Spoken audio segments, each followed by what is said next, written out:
everybody. Welcome to Build. I'm your host, Ricky Kemmler. You loved our next guest as Marnie on Girls. You loved her in Get Out. Now you can see Allison Williams as Kit Snicket, the pregnant secret agent of Netflix's Lemony Snicket's, a series of unfortunate events. Let's take a look. Baudelaire's? Where in the world have you been, and how did you get here? It began when our parents told us to take a rickety trolley to Briny Beach. I have some very bad news for you, children. Your home was destroyed and you're orphans now. We went to live with Count Olaf. He threw Aunt Josephine to the leeches. He conspired with Esme Squalor. And Carmelia Spats. He kidnapped the Quagmire triplets. He murdered Jacques Snicket in the village of foul devotees. You can't prove that. Baudelaire's, I need your help. This is the most important mission in VFD history. Let's not hesitate. Aye, You disappoint us, Olaf. The Baudelaire fortune is small potatoes. No, I'm pretty sure it's money. Your submarine's ready. I will end VFD once and for all. Come to Papa! Please arrive by Thursday to the last safe place. The Hotel Denouement. Say you'll volunteer. Of course we will. This hotel is packed with familiar faces. Our enemies are getting bolder. We could all be in danger. I will get my revenge on everyone! What do you think they're up to, baby? Trouble. Things aren't always what they seem, Baudelaire's. Our parents were training us for VFD and we didn't even know it. We can't live on the run forever. Don't you have any burning questions? Any unsolved mysteries?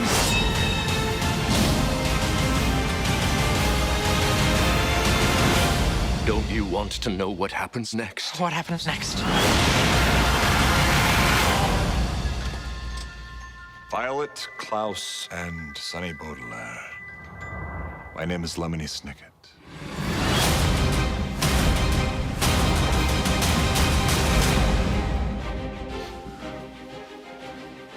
It's blood. Put your hands together for the wonderful Allison Williams. Hi. Hey, Hi. thanks so much for being here. Thank you so much for having me. Congratulations on this wonderful show. Thank you so much. It was so fun. How I'm did so it? excited. How did it begin for you? I mean, you got started with it in the second season, right? In the very last episode. Right, and The last moments of the last episode. they introduced this wonderful character who's this kind of pregnant secret agent that's sort of helping these kids. But how did it begin for you? How did the whole thing start?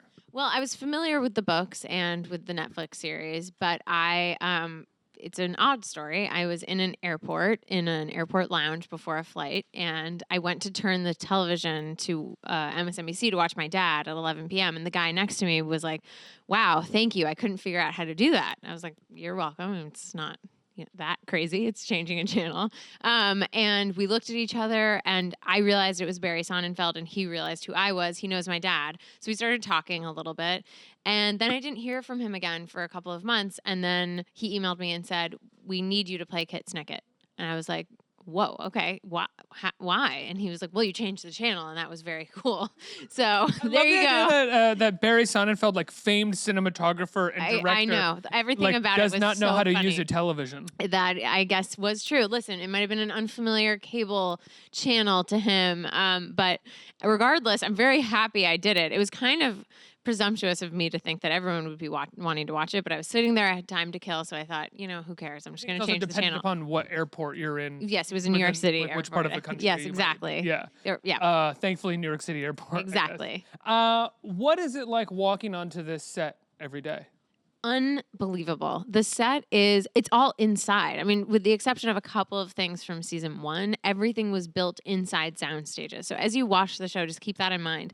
So every 2 episodes, I would walk into a whole new universe where there was in season 2, the first time I stepped on set, there was a carnival. I was in a carnival inside. It was wild. There was a working roller coaster. It was crazy. At the beginning of this season, we're basically in like the snowy woods. And you're on a cliff. It's incredible. It was beautiful. The snow made it a little hard for everyone to breathe because it's not real, and who really knows what it was anyway. But everyone was suffering from mysterious coughs, etc. But yes, it was incredible. It was like this winter wonderland. It was amazing, and it's breathtaking. And it's fascinating, too, going from hyper-realism of girls that was so real that Marnie, my character's room was so tiny that the crew got sick of shooting in it. Her shower was next to her sink. So it was like so cramped that it was too real to this world that's so fantastical. But the one thing that is so, that feels very grounded is the relationship between the characters and some of the themes in it, like not being able to depend on adults when you're kids. Can I ask how many, you walk into this studio and you have all these sets built. How many stages are you taking up?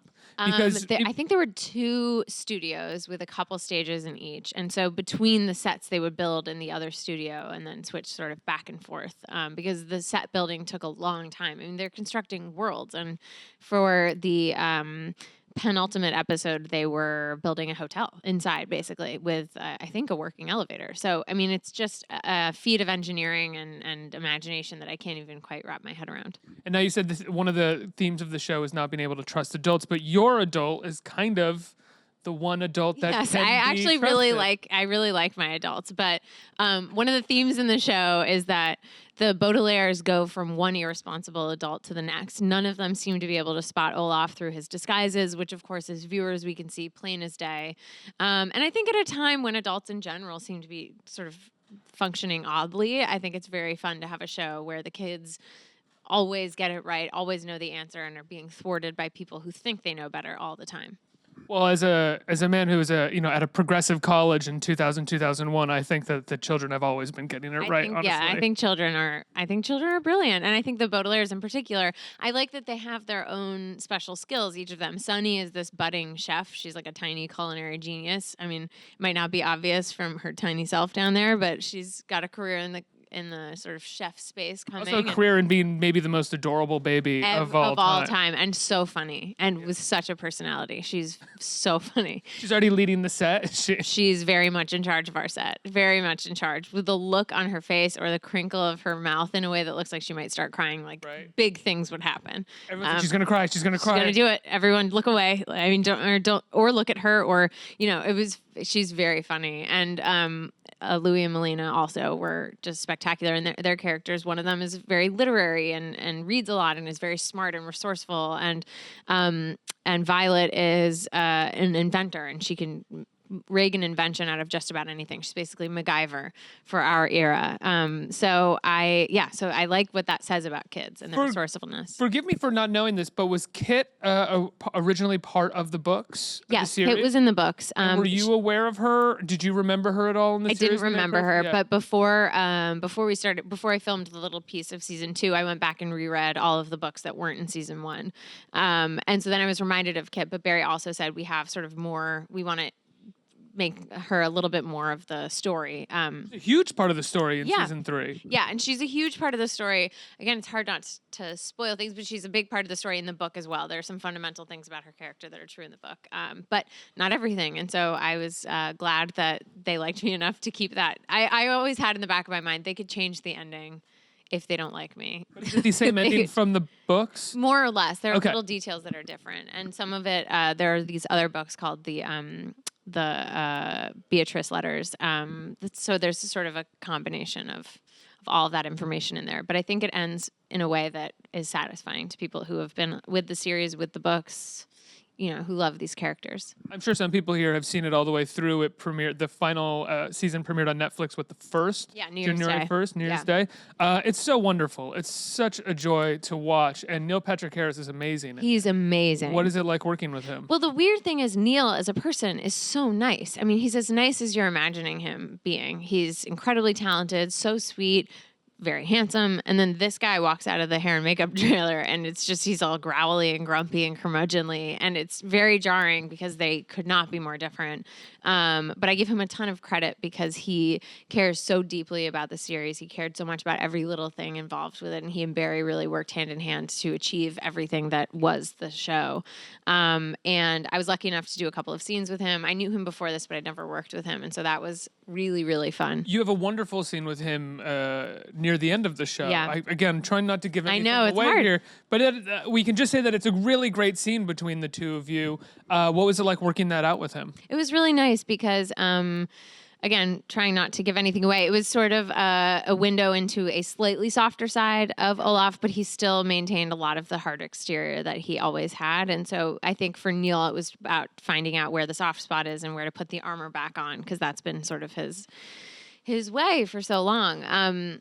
So I think that was really fun. It was definitely a privilege to be able to do that scene with him. And he's so fun to work with. And there was one other scene too that involved sort of walking through water that was very fun to shoot with him as well. The first couple episodes as well of this season, Slippery Slope, as you said, there's lots of fake snow. You spend the majority of those 2 episodes just running. Yes. Running back and forth. Running with a 20-pound prosthetic. Is it a 20-pound? Pregnancy belly. Yeah, because it was silicone. It was really heavy. Why? But an actual baby is not 20 pounds. You are correct. So why a 20-pound prosthetic? Well, you end up putting on sometimes about 20 pounds in a pregnancy. But that aside, because it's silicone, because it had to look real, and because it had to sort of feel real to the audience and to me, it ended up being okay that it was 20 pounds. But I think that had more to do with the materials it was made out of than it did the realism of trying to guess Kit's baby's weight at that point in her pregnancy and build a belly around it. Lemony Snicket's unfortunate series of unfortunate events. All the producers are like, well, 4 months. What are we? Yeah, like what are we looking at weight wise? The realistic gauge that. But I will say, like doing some of those stunts would have been hard enough, but doing them with the belly made them very complicated. Like I flew when I played Peter Pan, but I flew as Kit, and I had a pregnant belly, and that added a whole other element of complication to the endeavor. When you said yes to doing Peter Pan live, did you immediately get freaked out and scared and cry? No, I was excited. Really? There must be something wrong with me because it was, I mean, any sane person would be immediately scared because it was live television, flying, singing, being British, being an ageless English boy, all of it should have been scary. But I was I loved the Mary Martin version growing up that I was just, I couldn't think about anything other than my excitement to play this character and to do this. And it was really fun. And even that final night, I wasn't terrified. I was excited. Never had any fear? Of course I had fear, but it just so happened that I was mostly excited to do it because we'd been practicing it for months. And it was the first time anyone was going to be able to see it. And also the last time because it was live. Was there ever a moment during the rehearsals for it where you felt like, oh, there's no way we're going to be able to get this thing to work? This is going to be an embarrassment. No, well, there were a lot of times where I got worried. The mechanics of flying are tricky because you program it into a computer and then they hit play and you do this flight pattern that just starts. And if I'm not in the right place, if Christopher Walken wasn't in the right place, I could fly into him. If a lot of things went differently, it would have gone poorly. And there are certain things that are just unfixable once you're going. It's hard to turn your body around when you're in the air. You have nothing to sort of push against. It's just a computer program. Right, exactly. So I had constant, this is not what you're supposed to do. You're supposed to visualize things going well. But I kept imagining myself flying through the window backwards or sideways or like askance in some way. Askew, I guess is the word. That's all that I would have imagined if I was doing that. I know people would have been like, imagine things going well. And I'd be like, no way. I know. I kept picturing it because it was complicated. But luckily I flew through the window straight ahead. And I think from that moment on, I was like, okay, I think I'm going to be all right. But it was so complicated. It was like a million gajillion things to think about. So, the last time that you were here, it was for Get Out, and you were with Jordan and Daniel, and that was before the movie had been released. Yes. Now, congratulations. Thank you. I know it's been 2 years now, really, or a year and a half or so. Yeah, since that's it came wild. out. Yeah. But congratulations, because I saw that movie and I was like, this movie's great. I love this movie. I had no idea that it was going to go make $250 million, which is rarely what a horror movie or any movie does. Did you guys have any sense that it would be the kind of runaway and be nominated for Best Picture, that it would be the runaway success that it was? We hope. Yes. You made a $4.5 million horror movie in the woods. Yes, you have to imagine being my friends and family, and I hadn't done a movie before, and I was reading scripts. It's not like I wasn't sent movies. I just hadn't seen the right one, the one. Then this script comes along and I say to my family and friends, this is it. This is what I've been waiting for. I'm going to go do it. I'm going to Alabama to shoot this movie. And everyone was like, what's it about? I was like, I want to play the most evil white girl No, possible. I didn't tell any of them. Oh. I said, it's a horror movie about race. And they were like, what? And I was like, yes, this is the movie. It's a horror movie about race. And I even said to my publicist, I think this movie is going to be nominated for an Oscar. And she was like, oh, you're crazy. You've lost your mind. You're insane. Was that when you said that when you read the script or after? Before I went to shoot it. Before you went to shoot it. Wow. Yeah. I don't know. Who knows? I just as easily, much more easily could have been wrong. What are the odds of it actually happening? But I felt what Jordan was saying was incredibly powerful. I thought he was saying it really well. And I thought if everyone cares about it as much as Jordan does, and I did at that point, then we're going to make the best thing we can, and then we'll see what happens. But it's a very vulnerable feeling. Like when we talked to you, it was a very vulnerable moment where it was about to stop being ours and become everyone else's. You're like 3 days out. I know. And the greatest gift is for people to take it and be so loving of it and come up with memes and talk about it and write articles about it and think about it very seriously. I mean, that was such a privilege because you don't know if that's going to happen. Things come and go all the time. Of course not. I mean, I know that I feel like I know movies. I watch movies all the time. I've been doing it since I was a little kid. But I will see a movie sometimes before it comes out and I'll go, oh God, that is bad. Everyone's gonna be embarrassed. That's gonna bomb. That's how I felt about Get Out. But as an example, and then it'll go make hundreds and hundreds of millions of dollars. Yeah. People will love it. Yeah. And with Get Out, I was like, I love this movie. Hopefully people see it. I don't know. You know what I think it was? I think it was word of mouth. I think because there were so many things in it that were spoilers, you couldn't really tell your friends why they should go see it. You just said, like, take my word for it. Don't let anyone spoil it for you. Go. Just go. And also, I think because it was funny because of Lil Rel's character, there was relief. So you weren't just sitting in the audience being terrified. Your character has one of the biggest laugh lines or laugh moments of the movie, which is when she's hunting for NCAA basketball players online. That whole scene is very strange. I remember sitting in all the screenings of it and the weirdest laughter, like the most creeped out laugh. There's specific kinds of laughs, and that laugh was always so strange. I mean, people, they don't just laugh, they start yelling and they go crazy. People would be amazing. And also when my character, we've spoiled it already, but when my character died or got shot, there were cheers in the audience. And that is a very singular experience to have as an actor, as people wishing for and then ultimately celebrating your death. I hope that in the future you get credit as playing like one of the great villains. That's very kind. Thank you. Well, she was very evil. She's very evil, but you also have great villainous moments. Thank the you. turn, the reveal of you as a villain, the NCAA basketball player moments, and the death scene are all things that you would look for in a great villain. In a great villain. Wow, moments a real for a great compliment. villain. I'll tell Hannibal Lecter to watch his back. What do you remember from that whole experience that, like, what is one memory that you really hold on to from that whole experience? Of Get Out? Yeah. There's so many. I mean, I think it's the little things from, being I rented a house in Alabama that kind of became where everyone would hang out. So between going through the script, working on stuff with Daniel and Jordan, to then going to the premiere and people were excited and watching it in this giant theater in Los Angeles and hearing the reactions in the room to, I don't know, the Oscars. That was memorable. That was wild.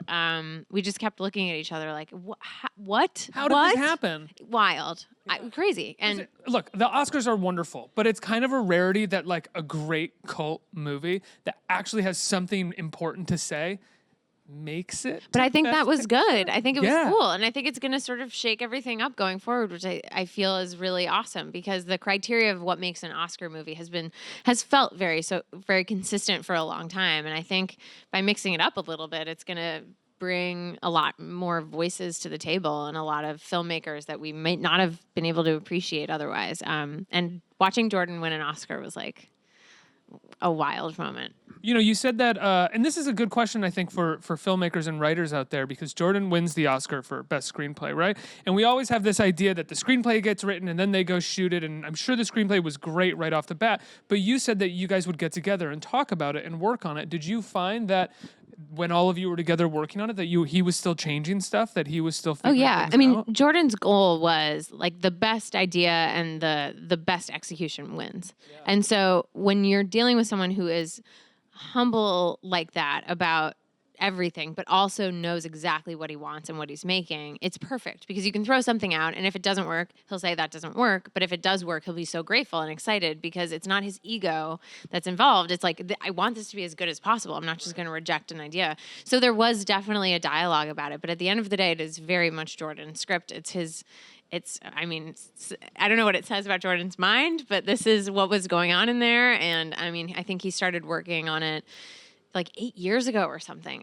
So prescient. And the moment that it came out felt like it was the exact movie that needed to come out at that moment. in our world. So You said that you'd been getting lots of scripts, and this was one that stuck out to you. Are you picky when it comes to the stuff that you want to do? yeah, I am. I'm very lucky to be able to be picky.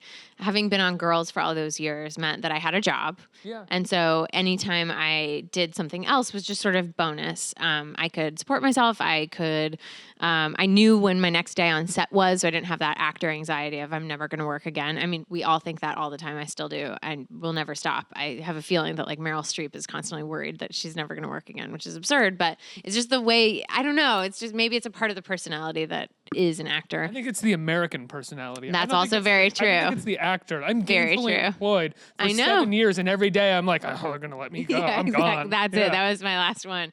Yeah. So I think, then while I was at Girls, I felt so fulfilled also by like their incredible scripts. And I was playing this character I loved that was so complicated and changed so much over the years that I felt like every need I had was being met. And so anytime I did something else was just sort of bonus. So I'd read scripts and mostly it was Marnie character-ish things, which wasn't very interesting to me. Then I did Peter Pan. Jordan saw Peter Pan and thought of me for Get Out.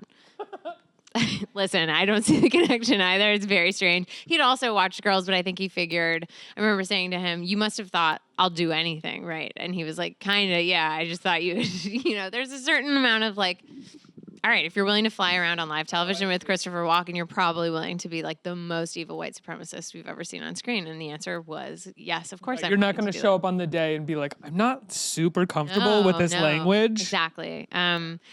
So yeah, I hope to do that. And same with a series of unfortunate events. Like I just like to keep things very unpredictable. I would like to think that it's hard to imagine what I'm going to be doing next. For me, that's fun. Do you miss Marnie? Yeah, I do. I mean, she drove me crazy. Do you see her as kind of a villain in a way? To some people, I was just saying to someone that it's like a Rorschach test. Which of the girls on Girls bothered you the most? And sadly, that's probably the one closest to you. It was like this funhouse mirror. Marnie drove me crazy because she's got more in common with me than any of the other characters. Like Jessa just feels like this weird, I don't even, like, what is that? Yeah. But Marnie feels like I know her and like she would drive me nuts. Like if I went to work with her, she would bother me. But also if I got stranded at an airport at 4 a.m, she would be my first call, Yeah. She knows how to take care of a situation, but she also wants to be the center of attention. Yeah, she'll grab a mic and sing a melodic version of Stronger by Kanye West at a work party because she thinks that's the cool thing to do. Yeah. Let's get some questions from our audience. Who has right here? Hi. Hi. Did you experience any unfortunate events while filming that show? What a good question. Let's see. I experienced a few unfortunate events. These are some young journalists over here, and I was speaking to them earlier today. That's why the question's so good, because they're professionals. You should take my seat. And I was telling you guys about the car. So the taxi that we Snickets drive in the show, is an old stick shift car. It is so hard to drive and so frustrating. And before I had my first driver's lesson with the car, they warned me that every single person who had driven it before had struggled with it. So at least I felt better. It was maddening. I could not get this thing to drive. In the parking lot before, sure. But on the set, something about being in a building trying to drive a car was intimidating to me. And so I struggled with it a lot. So I think that would be the most unfortunate thing that happened, was just any time I had to deal with that car was a very unfortunate event. Are you the type of person where they tell you, look, everybody who's tried this has essentially failed, so I want to don't worry about it? Or you're the one who's like, I'll be able to do it? I want to be the one to do it perfectly. And I wasn't. I was so bad. I was just even take that as a relief. No, you're like, no, it's still got to be perfect. No, of course. Only afterwards when I couldn't do it, I was like, well, Nathan Fillion couldn't do it. And what can't Nathan Fillion do? I mean, he's perfect. So if he couldn't do it, then I can let myself off the hook a little bit. I think we have time for one more question. You right here. Hi. What was your favorite TV show or movie to film? Oh my gosh, that's so hard. They're all really fun in different ways. To film, there was something about Get Out that just felt kind of magical. I know we talked about it. You guys haven't seen it yet, but it was really fast. It was really, really fast. We had, I think, 21 days to shoot it. And we all lived in Alabama together, so it was kind of like a summer camp. Basically, we were all living within a couple miles and spending all of our time together, and it was really, really fun. And I had my dog Moxie there with me, which made me really happy. And that's also 21 days. You have such a tight, amazing script. Everybody is probably really on the same page about what the movie wants to say and the whole project. Exactly. So it was just a bunch of people. It was like a team. We were all working really well together. So that was really fun. But I had that exact situation for years on Girls. So it's very hard to pick. What was your toughest scene to do as Marnie? Like, do you remember a scene specifically where you're like, come on, guys, why are you going to make me do this? Stronger was really that was really like an uncomfortable thing to film. Yeah, because for background, my character goes to her ex-boyfriend's work party, and as a gift to him, stands up in front of his entire office and sings a version of Kanye West's song "Stronger," which is so uncomfortable. Just picture me doing it right now, and you guys would all be squirming in your seats, like aching to get out of here. And you would be right; it was very awkward. The backtrack was in my ear. I had like a little thing in my ear, but other than that, the room was silent when we shot it, so they could hear me. So you have to imagine that you're just standing in a room listening to a girl sing "Stronger" a cappella. I think that was one of the more uncomfortable things I ever had to do. But there were a lot on Girls. It was. Who do you think was more uncomfortable, you or the background? Great question. Probably the background. Probably the background, because they were like, "What if she thinks this is cool and good? That's the worst thing in the world." She better not release an album. She after better not this. like this. I hope this isn't going well for her. Allison, thanks so much for being here. It's good to see you again. Thank you so much for having me. Congrats on Series of Unfortunate Events. It's on Netflix now, all 3 seasons. It's a wonderful, absolutely wonderful show, and congrats on all the success with Get Out as well. Everybody, please put your hands together for Allison Williams. Thanks, guys.